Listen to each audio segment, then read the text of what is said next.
So here we have the latest Huawei Nova 3 in our hands, which was launched a few days ago. I've already unboxed it and played with it for a while, but I want to show you what you get in the box when you purchase it. A pretty standard packaging there, seems like it packs no surprise at all. Once you open the box, you have the Nova 3 right here, but we'll get to the phone in a second.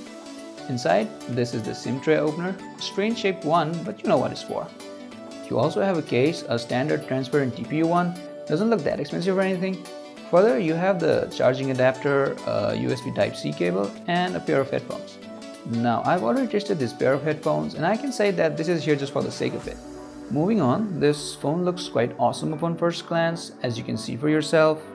The premium glass and metal body with the glossy mirror finish at the back looks quite stunning and complements the color of the phone really well. You can even see your reflection on it. The glossy back is stunning to look at, but can attract finger smudges though. Also, this phone has got that premium weight as well, not too heavy and nothing too light, which gives you a feeling as if you're holding a premium piece of hardware. It's also quite slim, curved around the edges, and has the 2.5D curved front screen, making for a pretty good aesthetics overall. You still have the headphone jack, which is a good thing, plus the USB-C port. And the great news is that it has fast charging 2.0, and with a large battery of 3750 mAh, you really will need it. The dual cameras at the back slightly protrude out, so you kinda have to be careful while placing it flat on the table.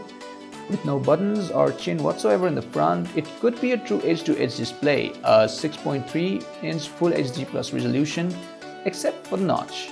As much as I dislike the notch, it is here to stay it seems, but I'm pretty sure I'll stop noticing it pretty soon. The display appears quite good, but you cannot compare it to flagships. Colors are bright and vibrant, but cannot be compared to the likes of Samsung's flagships or even P20 Pro for that matter. As for the cameras, you get the quad cameras, dual camera setups both at the back and the front. A 16 megapixel plus 24 megapixel sensors at the back and a 24 megapixel plus 2 megapixel on the front.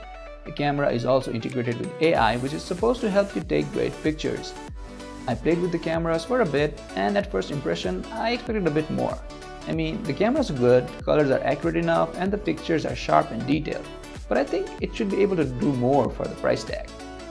Low light picture isn't that great, and the portrait mode on it is nothing to hype about.